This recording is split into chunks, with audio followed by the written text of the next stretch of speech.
Okay.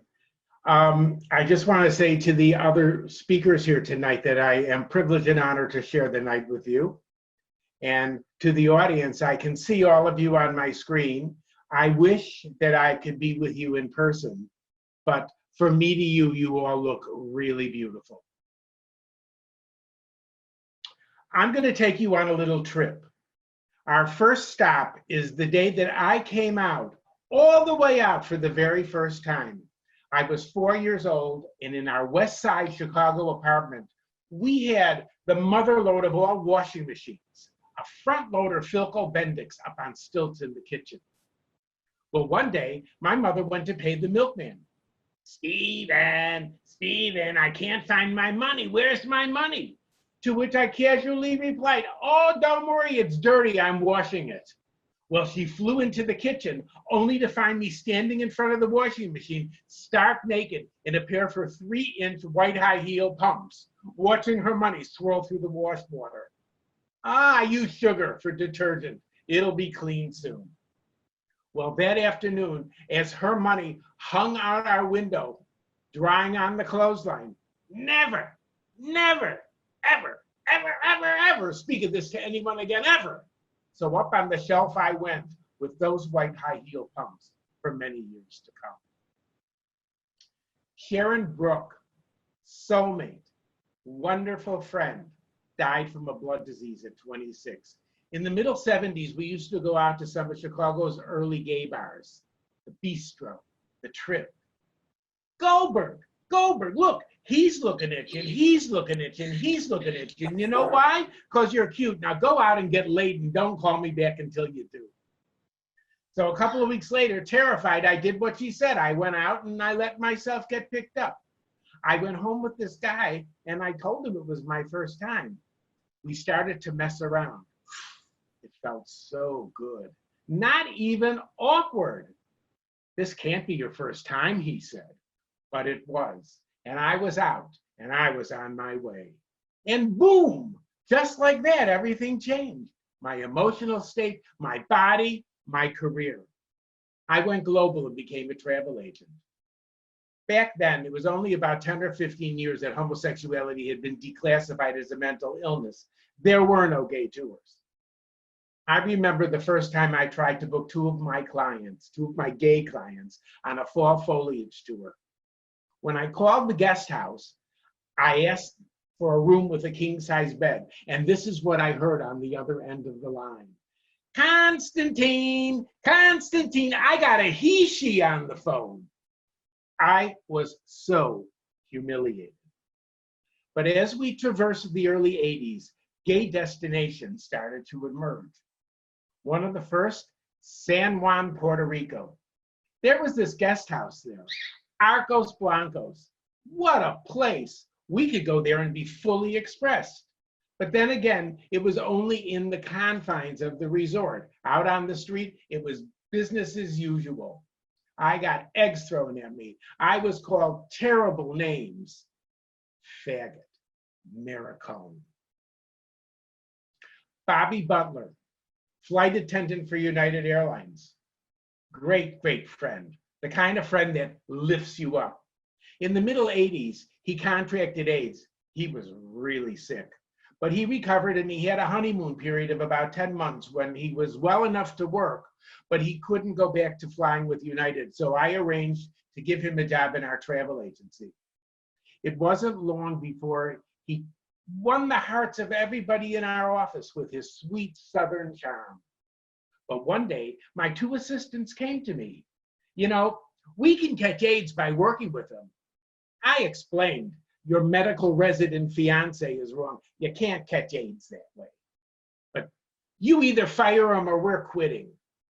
I didn't fire them. I didn't fire them. I didn't back down. They didn't quit. Some months later at his funeral in Huntsville, Alabama, his mother, who I had gotten to know, took me aside. I'm so glad you came. I wanted our community to see just who his friends were. In my sadness, I felt such pride. Another one of my friends, Jack Plasky, I met him in the early 90s in Fire Island. just as he was moving to Chicago. He had taken the job with Sears Roebuck as the vice president of the ladies' fashion magazine. His job was to fly all over the world and see what the rich and famous wore, and then recreate that for Sears. Unfortunately, he was HIV positive when we met, and my friendship with him was cut quite short. And as he lay dying in the Miami hospital, I wanted to see him one last time. Hello, Mom, how you doing? Listen, if you're looking for me on Monday or Tuesday, I won't be here. I'm going to Miami. Why would you go to Miami in the summertime? It's so hot. Well, you remember my friend Jack, you know, the one who works for Sears? Oh, yeah. Well, he has AIDS and he's dying, and I want to see him one last time. Oh, honey, I'm sorry about your friend. Be careful when you go and call me when you get back. Well, my mother was the queen of denial, so she picked up the phone and she calls my sister. Why would Stephen know anyone with AIDS? To which my sister replied, because he's gay, Mother. Wake up and smell the coffee. I was finally out to her. When I got home, my message machine was blinking. It was my sister. She says, listen, I hope you don't mind, but I outed you to Mother. But don't worry, she's fine. She's okay. She's waiting for you to call her now. So I picked up the phone and I dialed 312-973-3131, and there she was. I said, hi, Mom, I'm back.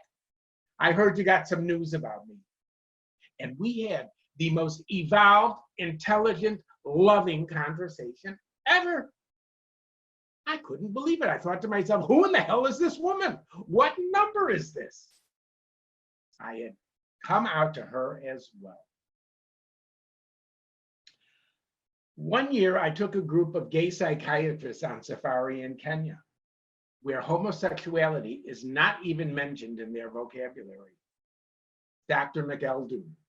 Out on safari one day, he says to the guide, tell us about the gay life here in Kenya. So the guide said, we're all very happy here. He said, no, I mean men with men, women with women. The guide was so embarrassed. Well, that night as I came back from dinner, there was Dr. McEldoon, romping through the bush with a Maasai native dressed in full regalia. Oh my God, I couldn't believe it. I was surprised that I did not find him the next morning tied to a tree, face forward. On a cruise in the Middle East, I was in Fujairah, and I went to the souk, which is the marketplace, to buy some cologne. I stepped into a shop and came upon the most handsome Arab man with the most beautiful eyes. Hello, he said to me. I said, hey, how you doing? He said, are you from America? I said, yes, I am. And then he said to me, are you married? Well, that's code for are you gay in the Middle East? I said, no, I'm not. He said, neither am I. You like what I wear, he said, as I leaned into his neck to take a whiff. You like? Well, when it was time to leave, he said to me, I give you Arab hug. To which I replied, well, I give you an American hug. In that moment, in that embrace, there was no conflict between our countries.